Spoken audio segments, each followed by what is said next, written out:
ಉತ್ತರ ಕರ್ನಾಟಕ ನ್ಯೂಸ್, ಇದು ಕನ್ನಡದ ಉಸಿರು. ನಮಸ್ಕಾರ. ಉತ್ತರ ಕರ್ನಾಟಕ ಮುಂಜಾನೆ ನ್ಯೂಸ್ ನೋಡೋದಕ್ಕೆ ಸ್ವಾಗತ. ನಾನು ಪ್ರಿಯಾಂಕಾ ಶ್ರೀಗುರು. ಬನ್ನಿ ಕ್ವಿಕ್ ಆಗಿ ನೋಡೋಣ ಇಂದಿನ ಪ್ರಮುಖ ಸುದ್ದಿಗಳನ್ನ. ಬೆಳಗ್ಗೆ ನಗರದ ಕೇಂದ್ರ ಬಸ್ ನಿಲ್ದಾಣಕ್ಕೆ ಉಪಲೋಕಾಯುಕ್ತ ನ್ಯಾಯಮೂರ್ತಿ ಬಿ ವೀರಪ್ಪ ದಿಢೀರ್ ಭೇಟಿಯನ್ನ ನೀಡಿದ್ದಾರೆ. ಬೀದರ್ ಕೇಂದ್ರ ಬಸ್ ನಿಲ್ದಾಣಕ್ಕೆ ಭೇಟಿ ನೀಡಿ ಅಧಿಕಾರಿಗಳಿಗೆ ತರಾಟೆ ಕೂಡ ತೆಗೆದುಕೊಳ್ಳಲಾಗಿದೆ. ಅಧಿಕಾರಿಗಳಿಗೆ ತರಾಟೆ ತೆಗೆದುಕೊಂಡ ಉಪಲೋಕಾಯುಕ್ತ ನ್ಯಾಯಮೂರ್ತಿ ಬಿ ವೀರಪ್ಪ ಸಾರಿಗೆ ವಿಭಾಗೀಯ ನಿಯಂತ್ರಣಾಧಿಕಾರಿ ಜಾಧವ್ಗೆ ಉಪಲೋಕಾಯುಕ್ತರು ಫುಲ್ ಕ್ಲಾಸ್ ತೆಗೆದುಕೊಂಡಿದ್ದಾರೆ.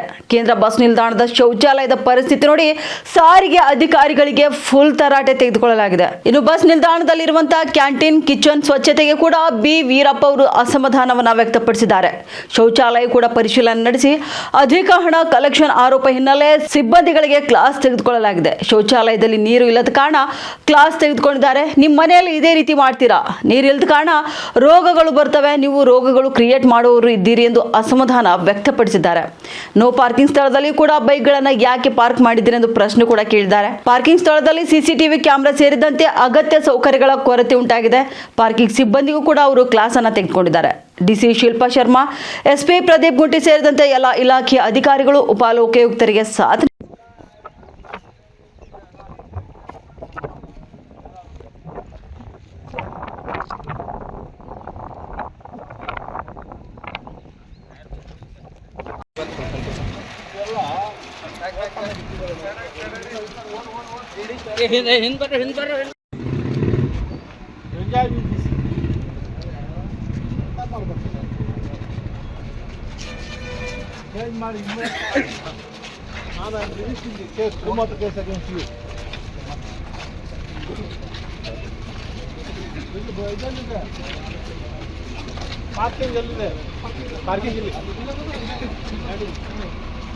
ಫಾಲೋ ಮಾಡಿ ಅವ್ರ 10 ರೂಪಾಯಿ ತಗೊಂಡು ರೆಕಾರ್ಡ್ ಮಾಡ್ತಾರೆ. ಈ ಕ್ಯಾನ್ಸಲ್ ಓನ್ಲಿ 3 rupees. ಅವನು ಕನ್ನಡ ಬರಲ್ವಾ? ಯಾವ ಕನ್ನಡವ್ರು ಇಟ್ಕೊಳ್ಳಲ್ಲ, ಅವರು ಎಲ್ಲ ಬೇರೆಯವ್ರು ಇಟ್ಕೊಳ್ಳೋ, ಅವ್ರು ರೋಪ್ ಹಾಕ್ತಾರೆ.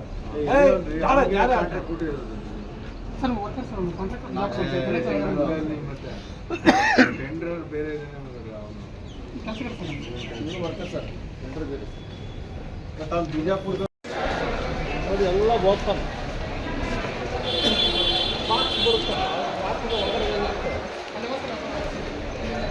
ಇದು ಓಪನ್ ಇದೆ, ಹಂಗಲ್ಲ ಆಟೋಮೆಟಿಕ್ ಮುಚ್ಕೊಳ್ಳುತ್ತೆ.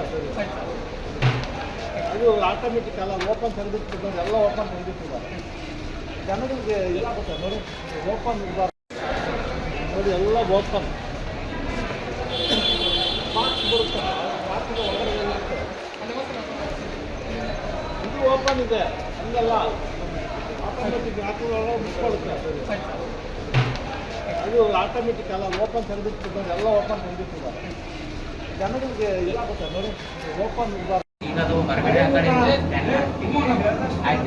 ಹಂಗೇನಿಲ್ಲ ಅಂದ್ರೆ ನಿಮ್ಗೆ ಗೊತ್ತಾ, ಏನೋ ಬ್ಲಾಸ್ಟರ್ ಏನೂ ಆಗಲ್ವಾ? ಆಚೆ ಹಾಕ್ಬೇಕು ಎಲ್ಲ ಸೈಡ್ ಒಳಗಡೆ ಒಂದು ಸ್ಟ್ಯಾಂಡ್ ಮಾಡ್ತೀವಿ, ಹಾಕ್ಸ್ಬೇಕು. ಇದು ಡೇಂಜರಸ್. ಇದು 5 ಜನ ಆಗ್ಬೇಕು, ಹೆಚ್ಚು ಕಡೆ ಅವ್ರದ್ದೇನು ಆಗ್ಬೇಕು.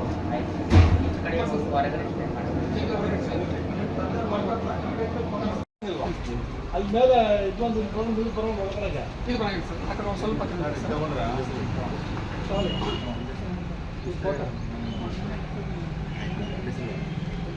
ನಿನ್ನೆ ಏನೋ ಇಷ್ಟೇ ವೆಹಿಕಲ್ ಬಂದಿದೆ, ನಾವು ಯಾವ್ದು ತೊಗೊಂಡೋಗಿಲ್ಲ. ನಿನ್ನೆ ಎಷ್ಟು ಬಂದಿದ್ದು ಇಷ್ಟೇ ಸರ್. ಡೇ ಬಂದು ನೈಟ್ ಅವರು ಸೈಕಲ್ ಸರ್, ವಸ್ತು ಇಲ್ಲ ಸರ್. ನಿನ್ನೆ ಮಾರ್ನಿಂಗಿಂದ ಈವ್ನಿಂಗ್ ತನಕ ಎಷ್ಟು ವೆಹಿಕಲ್ ಬಂದ್ರಿ? ನೆನ್ನೆ 19 ಬರೀ 4 ವೆಹಿಕಲ್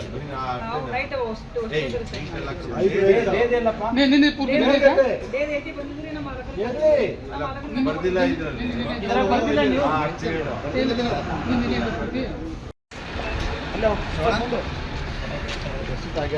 ಒಂದೇ ಬೋರ್ಡ್ ಬೋರ್ಡ್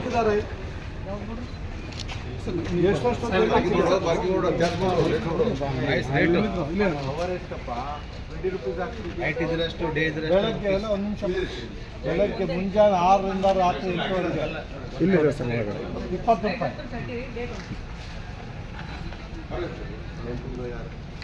ಇದು ಆಯ್ತಾ ರಿಸಿಪ್ಟ್ ಅಲ್ಲ ನೀವು ಕೊಟ್ಟಿರೋದು ಯಾಕೆ ರಿಸಿಪ್ಟ್ ಇನ್ನೂ ಹಾಕ್ಕೊಡೋದು ವೆಹಿಕಲ್ ನಂಬರ್ ಕಿದಾರ್ದ ಎಲ್ಲಿ ಬೈಕ್ ನಂಬರ್ ಕೊಡಿ. ಇದಲ್ಲ, ಇದು ಪ್ರಿಂಟೆಡ್ ಫಾರಮ್ ಮಾಡಿರೋದು ಕೊಡು. ಅಲ್ಲ ಇಲ್ಲಿ 300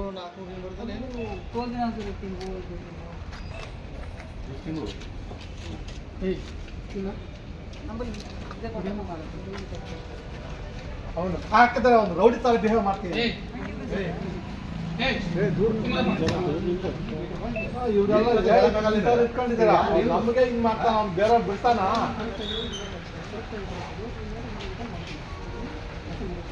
ಅಲ್ಲ ನಾವು ದುಡ್ಡು ಮೇಲೆ ಹಾಕಿ ಅವ್ನಿಗೆ ಮಾಡ್ತಾನೆ. ನೀವೆಲ್ಲ ಇವೇ ಅಡ್ಜಸ್ಟ್ಮೆಂಟ್. ರಿಸಿಪ್ಟ್ ಬುಕ್ ಅಲ್ಲಿ ಇದು ರಿಸಿಪ್ಟ್ ಬುಕ್ ಇಟ್ಟಿದೆ ನೀವು ಎಲ್ಲಿದೆ ಬುಕ್? Printed book. ಒಂದು ಕಾಪಿ ನಿಮ್ಗೆ, ಒಂದು ಕಾಪಿ ಬೈಕ್ ಹೋಗಿ ಎಲ್ಲಿದೆ? ಸಿಸಿ ಕ್ಯಾಮ್ರಾ ಇಲ್ಲ ಸರ್. ಇಲ್ಲ ಸಿಸಿ ಕ್ಯಾಮ್ರಾ ಇಲ್ಲ. ನೀವು ಇಷ್ಟ ಬಂದ ಮಾಡ್ಕೋಬೋದು. ನೀವೇನ್ರಿ ಇದು ಮಾಡ್ತೀರಿ? ಟೆಂಡರ್ ಕರೆದ್ರೆ ಬುಕ್ ಮೇಂಟೈನ್ ಮಾಡಬೇಕು. ಒಂದು ಕಸ್ಟಮರ್ ಕೊಡಬೇಕು, ಒಂದು ಅಲ್ಲಿ ಇರಬೇಕು. ಎಲ್ಲಿದೆ ಅವನು ಈ ಬಿಹೇವ್ ಇಲ್ಲಕ್ಕೆ ರೌಡಿ ಹಿಂಗೆ ನಮಗೆ ಈ ಥರ ಪೋಸ್ ಕೊಡ್ತಾನ, ಬೇರೆ ಕೊಡ್ತಾನ. ಅವ್ನು ಬಿಹೇವ್ ನಮಗೆ ಕೋಪ ಬರುತ್ತೆ, ಬಿಡ್ತಾನ ಬೇರೆಯವ್ರಿಗೆ. ಅಲ್ಲ ನೀವು ಎಲ್ಲ ನಾಟ್ ಆರ್ಗನೈಸ್ ಒಳ್ಳೆ ಇದು ತೆಗಿದೆ. ಈ ಮಳೆಗೆ ಬಂದು ಇದೆಲ್ಲ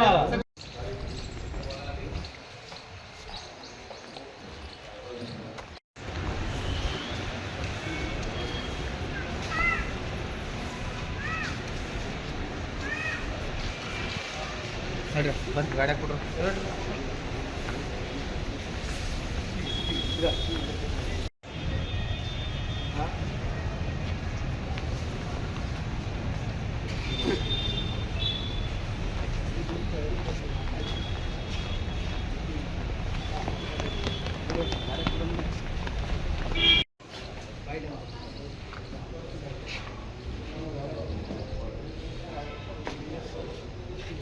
ಎಲ್ಲ ಇದು ಏನು ವೆಂಟಿಲೇಷನ್ ಏನಿಲ್ಲ, ಟಾಯ್ಲೆಟ್ ಥರ ಕಾಣಲ್ಲ.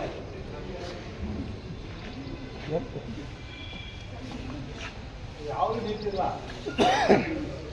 ನೀರಿಲ್ಲ. ನೀರೇ ಇಲ್ಲ ಅದು ಹೆಂಗೆ ಸರ್?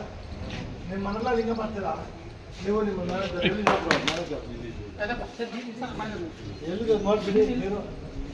ನೀರು ಬಿಡಿ. ಇಲ್ಲಿ ಈ ಕಡೆ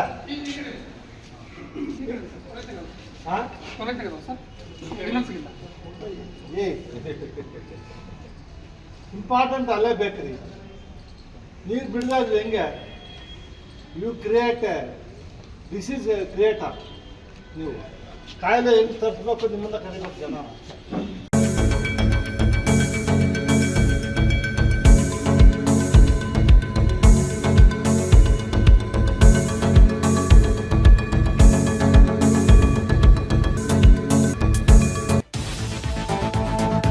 ಉತ್ತರ ಕರ್ನಾಟಕ ನ್ಯೂಸ್, ಇದು ಕನ್ನಡದ ಉಸಿರು. ಕುಡಿಯುವ ನೀರಿನ ಸುರಕ್ಷತೆ ನಿರ್ಲಕ್ಷ್ಯ ವಹಿಸಿದ ಆರೋಪದಡಿ ಹಾಗೂ ಗ್ರಾಮ ಪಂಚಾಯಿತಿ ಸದಸ್ಯರೊಬ್ಬರಿಗೆ ಹಣವಿಲ್ಲದ ಫೇಕ್ ಚೆಕ್ ನೀಡಿದ ಪ್ರಕರಣಕ್ಕೆ ಸಂಬಂಧಪಟ್ಟಂತೆ ಸೀತಾಳ್ಗೆರ ಗ್ರಾಮ ಪಂಚಾಯಿತಿಯ ಪಿಡಿಒ ಅವರನ್ನ ಅಮಾನತುಗೊಳಿಸಿ ಜಿಲ್ಲಾ ಪಂಚಾಯತ್ ಮುಖ್ಯ ಕಾರ್ಯನಿರ್ವಾಹಕ ಅಧಿಕಾರಿ ಆದೇಶ ಹೊರಡಿಸಿದ್ದಾರೆ. ಸೀತಾಳ್ಗೆರ ಗ್ರಾಮ ಪಂಚಾಯಿತಿ ವ್ಯಾಪ್ತಿಯ ನಿಂಬೂರು ಗ್ರಾಮದಲ್ಲಿ ಅಶುದ್ಧ ಕುಡಿಯುವ ನೀರಿನಿಂದ ಸಾರ್ವಜನಿಕರು ಅಸ್ವಸ್ಥಗೊಂಡು ಹುಡುಗಿ ಸರ್ಕಾರಿ ಆಸ್ಪತ್ರೆಯಲ್ಲಿ ಚಿಕಿತ್ಸೆ ಪಡೆದಿರುವುದು ಪರಿಶೀಲನೆ ವೇಳೆ ಇದೀಗ ಬೆಳಕಿಗೆ ಬಂದಿದೆ. ಗ್ರಾಮದ ಬೋರ್ವೆಲ್ ಕೇಸಿಂಗ್ ಸುಮಾರು 30 ವರ್ಷ ಹಳೆಯದಾಗಿದ್ದು ಮಿನಿ ವಾಟರ್ ಟ್ಯಾಂಕ್ ಸ್ವಚ್ಛಗೊಳಿಸಿರುವ ದಾಖಲೆಯೂ ಕೂಡ ಇಲ್ಲದಿರುವುದು ಕಂಡು ಬಂದಿದೆ ಎಂದು ಆರೋಪ ಮಾಡಲಾಗಿದೆ. ಇದರ ಜೊತೆಗೆ ಗ್ರಾಮ ಪಂಚಾಯಿತಿ ಸದಸ್ಯ ಸೋಮಣ್ಣ ಅವರಿಗೆ ಗೌರವ ಧನದ ಚೆಕ್ ನೀಡಲಾಗಿತ್ತು. ಆದರೆ ಚೆಕ್ ಬ್ಯಾಂಕಿಗೆ ಸಲ್ಲಿಸಿದಾಗ ಪಂಚಾಯಿತಿ ಖಾತೆಯಲ್ಲಿ ಹಣ ಇಲ್ಲದಿರುವುದು ಗೊತ್ತಾಗಿದ್ದು ಹಣವಿಲ್ಲದಂತ ಚೆಕ್ ನೀಡಿರುವ ಆರೋಪ ಕೇಳಿಬಂದಿತು. ಬಳಿಕ ಬ್ಯಾಂಕ್ ಖಾತೆಗೆ ಹಣ ಜಮಾ ಮಾಡಲಾಗಿದ್ರೂ ಕೂಡ ಇಂತಹ ಪ್ರಕರಣಗಳು ಮರುಕಳಿಸದಂತೆ ಪಿಡಿಒ ಅವರಿಗೆ ಸೂಚನೆ ಕೂಡ ನೀಡಲಾಗಿತ್ತು. ಆದಾಗ್ಯೂ ಪದೇ ಪದೇ ಆಡಳಿತಾತ್ಮಕ ಲೋಪಗಳು ಮತ್ತು ನಿರ್ಲಕ್ಷ್ಯಗಳು ಕಂಡುಬಂದ ಹಿನ್ನೆಲೆಯಲ್ಲಿ ಅಮಾನತು ಕ್ರಮ ಕೈಗೊಳ್ಳಲಾಗಿದೆ ಎಂದು ಆದೇಶದಲ್ಲಿ ಉಲ್ಲೇಖಿಸಲಾಗಿದೆ.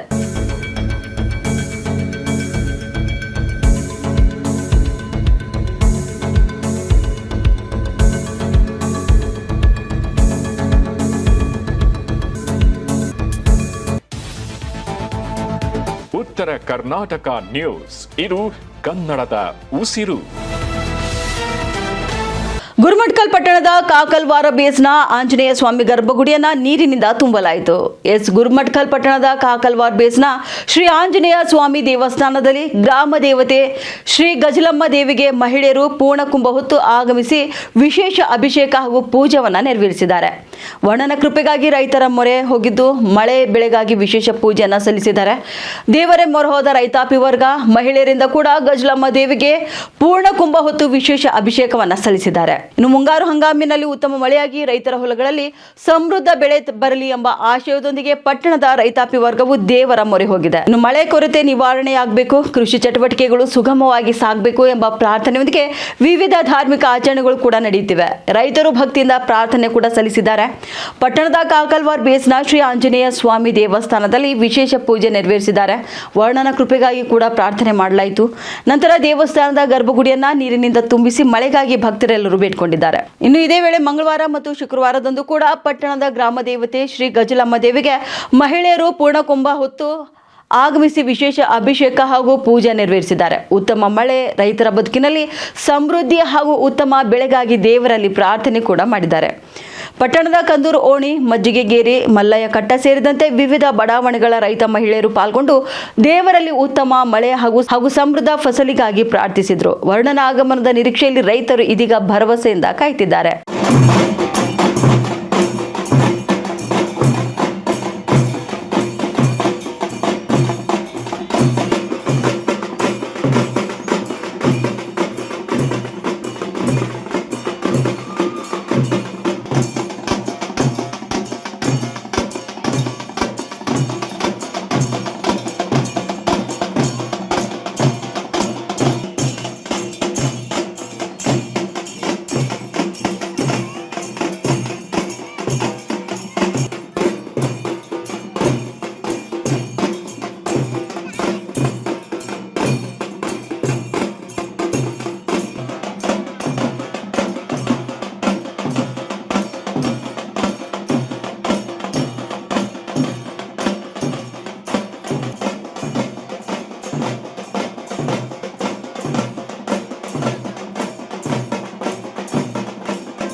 ಉತ್ತರ ಕರ್ನಾಟಕ ನ್ಯೂಸ್, ಇದು ಕನ್ನಡದ ಉಸಿರು. ಯಲಬುರ್ಗಾ ಪಟ್ಟಣದ ಹೊಸಳ್ಳಿ ರಸ್ತೆಗೆ ಹೊಂದಿಕೊಂಡಿರುವ ಕೆಂಪು ಕೆರೆಯಲ್ಲಿ ಯುವಕ ಈಜಲು ಹೋಗಿ ಮುಳುಗಿದ ಘಟನೆ ಶುಕ್ರವಾರ ನಡೆದಿದೆ. ಮುಳುಗಿದ ಯುವಕ ಗದಗ ಮೂಲದ ಸಂತೋಷ್ ತಂದಿ ಚಿನ್ನಪ್ಪ ಸೇಬಣ್ಣನವರ್ 28 ವರ್ಷದ ಯುವಕನೆಂದು ಗುರುತಿಸಲಾಗಿದೆ. ಇಲ್ಲಿಯ ಸವಣೂರು ಕುಟುಂಬದ ಸಂಬಂಧಿಯಾಗಿರುವ ಈ ಯುವಕ ಕೆರೆಯಲ್ಲಿ ಈಜಲು ಹೋದಂತ ಸಂದರ್ಭದಲ್ಲಿ ಮುಳುಗಿದ್ದಾನೆ. ಸುದ್ದಿ ತಿಳಿದ ತಕ್ಷಣ ಸ್ಥಳೀಯ ಅಗ್ನಿಶಾಮಕ ದಳ ಸಿಬ್ಬಂದಿ ವರ್ಗದವರು ಕೆರೆಯಲ್ಲಿ ಮುಳುಗಿರುವಂತಹ ಯುವಕನ ಶವ ಶೋಧ ಕಾರ್ಯ ಮಾಡುತ್ತಿದ್ದಾರೆ. ಘಟನಾ ಸ್ಥಳಕ್ಕೆ ಪೊಲೀಸ್ ಅಧಿಕಾರಿಗಳು, ಅಗ್ನಿಶಾಮಕ ದಳ ಸಿಬ್ಬಂದಿ ವರ್ಗದವರು ಕೂಡ ಇದ್ರು.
ಬ್ಯಾಂಡಿ ಟೈಪ್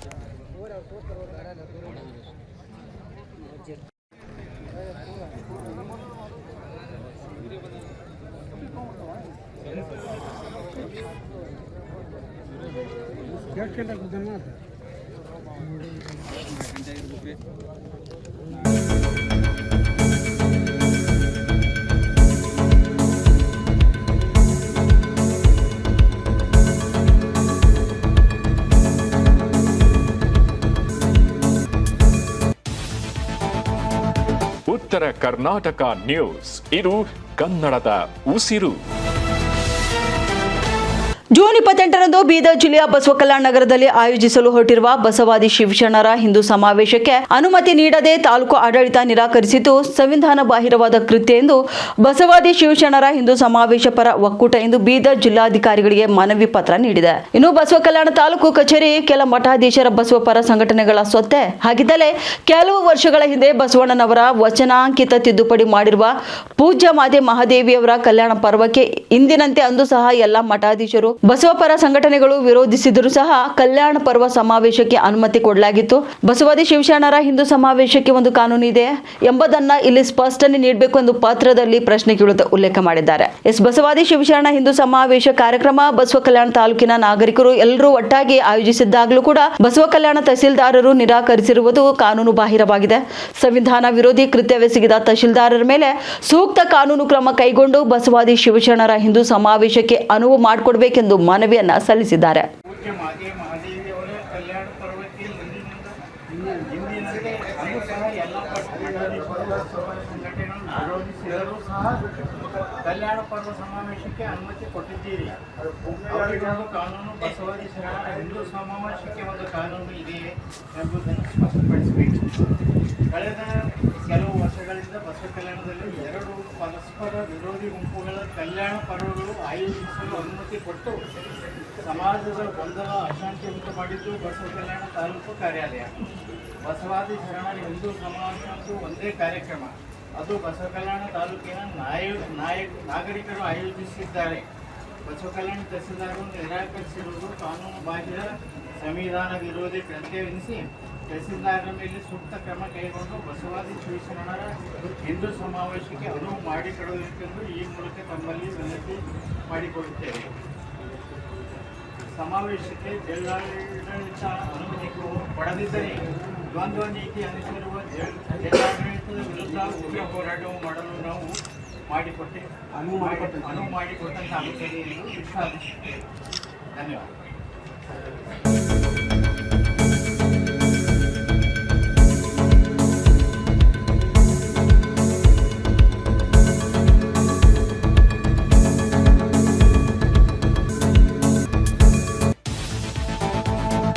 ಉತ್ತರ ಕರ್ನಾಟಕ ನ್ಯೂಸ್ ಇದು ಕನ್ನಡದ ಉಸಿರು. ಹುಮ್ನಾಬಾದ್ ಪಟ್ಟಣದ ಹೊರವಲಯದಲ್ಲಿರುವ ಕೈಗಾರಿಕಾ ಪ್ರದೇಶದ ಕೈಗಾರಿಕೆಗಳಿಂದ ಹೊರಬರುವಂತಹ ತ್ಯಾಜ್ಯದಿಂದ ಸುತ್ತಮುತ್ತಲಿನ ನೆಲ, ಜಲ, ವಾಯು ಹಾಗೂ ಪರಿಸರ ಕಲುಷಿತಗೊಳ್ಳುತ್ತಿದ್ದು ಸಾರ್ವಜನಿಕರ ಆರೋಗ್ಯದ ಮೇಲೆ ದುಷ್ಪರಿಣಾಮ ಬೀರ್ತಿದೆ ಎಂಬ ಆರೋಪ ಹಲವಾರು ವರ್ಷಗಳಿಂದ ಕೇಳಿಬರ್ತಿದೆ. ಈ ಸಂಬಂಧಪಟ್ಟಂತೆ ಹುಮ್ನಾಬಾದ್ ನಿವಾಸಿ ಸುನೀತಾ ಎನ್ನುವರು 2025ರಲ್ಲಿ ಲೋಕಾಯುಕ್ತಕ್ಕೆ ದೂರು ಸಹ ಸಲ್ಲಿಸಿದ್ರು. ನಿನ್ನೆ ಬೀದರ್ ನಗರದ ಪೂಜ್ಯ ಚನ್ನಬಸವ ಪಟ್ಟದೇವರ ರಂಗಮಂದಿರದಲ್ಲಿ ನಡೆದಂತ ಸಾರ್ವಜನಿಕ ದೂರುಗಳ ವಿಚಾರಣೆಯ ವೇಳೆ ಉಪಲೋಕಾಯುಕ್ತ ನ್ಯಾಯಮೂರ್ತಿ ಬಿ ವೀರಪ್ಪ ಅವರು ಪ್ರಕರಣದ ಕುರಿತು ಮಹತ್ವದ ನಿರ್ದೇಶನವನ್ನು ನೀಡಿದ್ದಾರೆ. ಹುಮ್ನಾಬಾದ್ ಕೈಗಾರಿಕಾ ಪ್ರದೇಶದ ವಾಸ್ತವ ಸ್ಥಿತಿಗತಿಯನ್ನು ಪರಿಶೀಲಿಸಲು ಮಾಲಿನ್ಯ ನಿಯಂತ್ರಣ ಮಂಡಳಿ, ಕೆಐಡಿಬಿ ಅಧಿಕಾರಿಗಳು ಹಾಗೂ ಲೋಕಾಯುಕ್ತ ಎಸ್ಪಿ ನೇತೃತ್ವದಲ್ಲಿ ಜಂಟಿ ಪರಿಶೀಲನೆ ನಡೆಸುವಂತೆ ಸೂಚನೆ ನೀಡಲಾಗಿದೆ. ಪರಿಶೀಲನೆಯ ನಂತರ 1 ತಿಂಗಳೊಳಗೆ ಸಮಗ್ರ ವರದಿ ಸಲ್ಲಿಸುವಂತೆ ಅಧಿಕಾರಿಗಳಿಗೆ ಆದೇಶ ಹೊರಡಿಸಲಾಗಿದೆ. ಇನ್ನು ಕೈಗಾರಿಕಾ ತ್ಯಾಜ್ಯದಿಂದ ಸಾರ್ವಜನಿಕರಿಗೆ ಆಗ್ತಿರುವಂತಹ ತೊಂದರೆ, ಪರಿಸರ ಮಾಲಿನ್ಯದ ಪ್ರಮಾಣ ಹಾಗೂ ನಿಯಮ ಉಲ್ಲಂಘನೆಗಳ ಕುರಿತು ವರದಿಯಲ್ಲಿ ವಿವರ ನೀಡಬೇಕಾಗಿದೆ. ಉಪಲೋಕಾಯುಕ್ತರ ಈ ಆದೇಶದಿಂದ ಕೈಗಾರಿಕಾ ಪ್ರದೇಶದ ಮಾಲಿನ್ಯ ಸಮಸ್ಯೆಗೆ ಶಾಶ್ವತ ಪರಿಹಾರ ದೊರೆಯಬಹುದಾ ಎಂಬುದನ್ನು ಈಗ ಕಾದು ನೋಡಬೇಕಾಗಿದೆ. ಏನು ಮಾಡಿದೆ? 170 ಕಾರ್ಖಾನೆಗಳೆಲ್ಲ ಪೊಲ್ಯೂಟ್ ಮಾಡಿ ಎಲ್ಲ ಹಾಳು ಮಾಡ್ತಾರೆ ಊರಿನಲ್ಲಿ. ಏನು ಮಾಡಬೇಕು? ಆಯ್ತು ಮೈಲಾಡ್, ಯಾವಾಗ ಇಷ್ಟು ಸಟ್ ಏನ್ಬೇಕು ಮೈಲಾಡ್?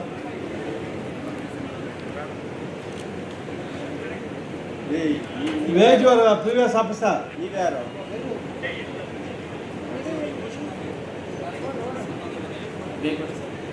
ಆಯ್ತು ಸರಿ ಸರಿ ಏನು ಸರ್?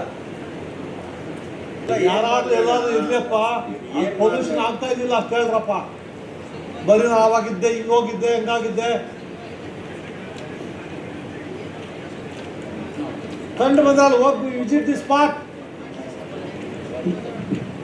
ವೇದ 14 ಇಂಡಸ್ಟ್ರಿ ಹೇಳ್ಕೊಂಡು ಅಬ್ಜೆಕ್ಷನ್ ಆಗ್ತದೆ ನೋಡಿ. ಅದೆಲ್ಲ ಆಯಿತು, ಕ್ಲೋಸರ್ ಆರ್ಡ್ರು. ವೆದರ್ ನೌ ಪೊಲ್ಯೂಷನ್ ಕಂಟ್ರೋಲ್ ಬಂದಿದೆಯಾ ಇಲ್ವಾ ಅಲ್ರಿ? ಎಲ್ಲಿ certificate?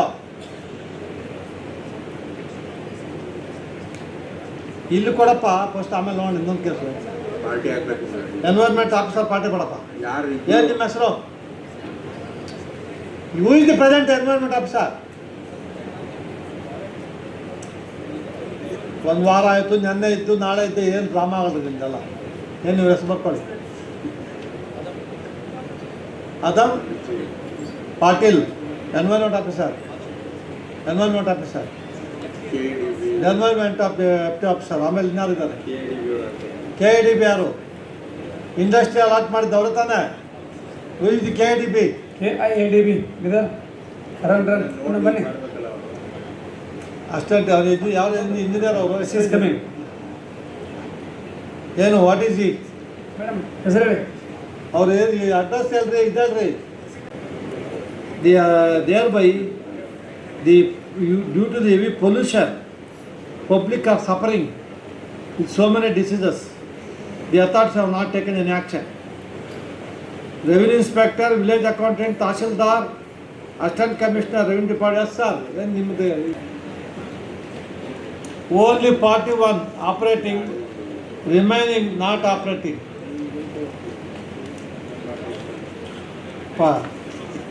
Closure orders passed by the ಊರಲ್ಲ, ಬರೀ ನೋಟಿಸ್ ಕೊಟ್ಟೆ ಅಷ್ಟೇ. ಮತ್ತೆ ಎಷ್ಟು ಸಾರಿ ನೋಟಿಸ್ ಕೊಟ್ಟು? ಏನು ಮುಂದಿನ ಕ್ರಮ ಏನು ಮಾಡಿದ್ರಿ? ನೋಟಿಸ್ಗೆ ಎಷ್ಟು ಸಾರಿ ತಾಯಿ, ಎಷ್ಟು ಸಾರಿ ನೋಟಿಸ್ ಕೊಟ್ಟು ತಾಯಿ, ಮಹಾತಾಯಿ? 2 months ನೋಟಿಸ್ ಟೈಮ್ ಎಷ್ಟು ಕೊಟ್ಟಿದ್ಯಾ? 7 days, 1 month, 15 days? 15 days ಆದಮೇಲೆ ಏನು ಮಾಡ್ತಾ ಇದೆಯಾ ಇವಾಗ? What is action taken by you? IR officer, ಅವರು IR ಆಫೀಸರ್. ಏನು ಕೇಳಬೇಕು? ರೆಕಮೆಂಡ್ ಮಾಡಬೇಕು, ಇವಾಗ ಕ್ಲೋಸ್ ಮಾಡಿ ಅಂತ. C appeared and submits already recommended to the higher authority, but none of the officers present are not taking any responsibility, but they are shirking responsibility. 1 month time is granted to all the officers to visit jointly and submit joint report, including Tahsildar AC. ಹೋಗಿ spot inspection ಮಾಡಿ ಎಲ್ಲ ಬನ್ನಿ. EO ಇದಾರ? ಪಂಚಾಯತಿ ಬರುತ್ತಾ? PDO, EO ಇಬ್ಬರನ್ನು party ಮಾಡಿ. All the officers shall visit the ಯಾವ ಊರದು? ಉಮ್ನಾಬಾದ್, ಗಡವಂತಿ ಎರಡು ಇದೆ, ರೆವಿನ್ಯೂ ಲ್ಯಾಂಡ್ ಇದೆ, ಇದು ಇದೆ ರೆವಿನ್ಯೂ ಅಪ್ಪ, ಗಡವಂತಿ ವಿಲೇಜ್, ಉಮ್ನಾಬಾದ್ ತಾಲೂಕು. ನೀವು ಹೋಗಿ ಫಸ್ಟ್ ವಿಸಿಟ್ ಮಾಡ್ಕೊಂಬಂದ್ರಿ. ವಿಸಿಟ್ ಮಾಡಿ ಜಾಯಿಂಟ್ ರಿಪೋರ್ಟ್ ಕೊಡಿ. ಈಚ್ ಡಿಪಾರ್ಟ್ಮೆಂಟ್ ಏನೇನಾಗಿದೆ ಅಂತ shall submit joint report. Reports authority within 1 month. The SP Lokayukta is instructed to visit along with his team, submit the proper report. ನಿಮ್ಮವ್ರು ಯಾರ ಕಳಿಸಿ ನೀವು ಹೋಗಿ, ಇವ್ರು ನಂಬಕ್ಕಾಗಲ್ಲ. ಒಂದು ರಿಪೋರ್ಟ್ ಕೊಡಿ. ನೀವು ನೋಟಿಸ್ ಕೊಟ್ಟೆ ಎಲ್ರಿಗೂ ವಿಸಿಟ್ ಮಾಡಿ. ಇಲ್ಲ ನೀವು ಜಾಯಿಂಟ್ ಇನ್ಸ್ಪೆಕ್ಟರ್ ಅವ್ರನ್ನ ಕರೀರಿ, ಬರ್ತಾರೆ ಅವರು. ಎಸ್ ಇರ್ಷಾದ್ ಅಲಿ, ಎಸ್ ಅಲ್ಲಿ ವೆಯ್ಟ್ ಮಾಡಿ. ಕ್ರಮ ಸಂಖ್ಯೆ 45.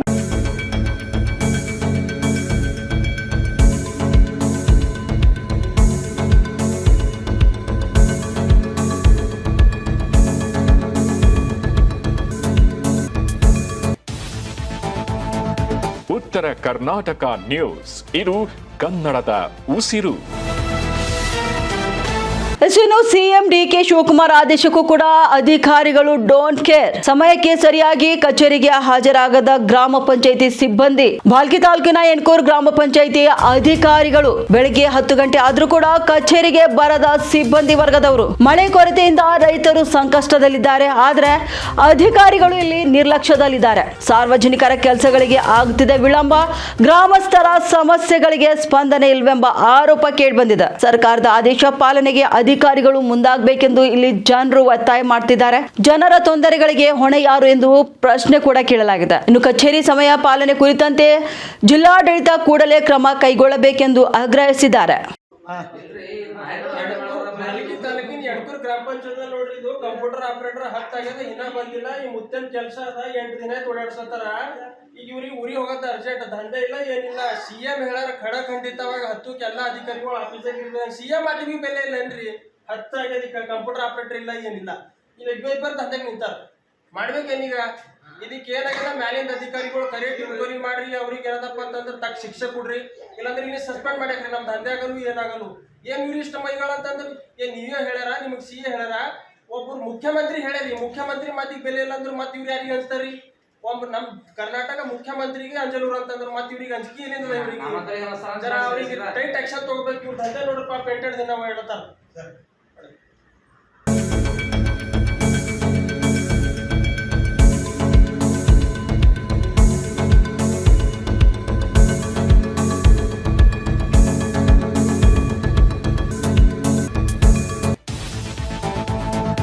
ಉತ್ತರ ಕರ್ನಾಟಕ ನ್ಯೂಸ್, ಇದು ಕನ್ನಡದ ಉಸಿರು.